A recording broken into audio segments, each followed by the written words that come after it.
Hi నమస్తే, నేను మీ హేమ. ఈరోజు మేము ఈస్ట్ గోదావరిలో ఉన్నాం. ఈస్ట్ గోదావరి చేపల పులుసు చూడండి ఎలా, ఏ ఇంగ్రీడియంట్స్ ఎక్కువ మసాలాలు ఏం లేకుండా బ్యాచిలర్ కూడా చేసుకున్నంత ఈజీగా చేసిన చేపల పులుసు ఇది. మేము ఈరోజు సండే చాలా ఎంజాయ్ చేసాం చేపల పులుసు తింటూ. చాలా టేస్టీగా ఉండే చేపల పులుసు. ఈస్ట్ గోదావరి ఫ్రెండ్స్ ఎవరైనా ఉంటే మీరు కూడా వెళ్ళి చేపల పులుసు తిని టేస్ట్ చేయండి. ఈస్ట్ గోదావరిలో అందరూ కూడా చేపల పులుసు చాలా బాగా చేస్తారు. చాలా టేస్టీగా ఉండే మా చెల్లి వాళ్ళ ఇంట్లో వాళ్ళ చేపల పులుసు బాగా ఎంజాయ్ చేసాం. చాలా బాగుంది. బ్యాచిలర్ కూడా చాలా ఈజీగా చేసుకునేటట్టు చేసిన చేపల పులుసు చూపిస్తున్నాం చూడండి. ఓన్లీ వెల్లుల్లిపై జీలకర్ర మసాలా అంటూ ఏం వాడకుండా చింతపండుతో చేపల పులుసు చాలా టేస్టీగా ఉండే చేపల పులుసు. మీరు కూడా ట్రై చేయండి, ఇలా ట్రై చేయండి. ఎలా వచ్చిందో కామెంట్ రూపంలో తెలపండి, ఫాలో చేయండి.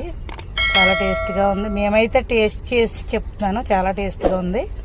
మీరు కూడా ఎంజాయ్ చేయండి అలా చేసుకుని.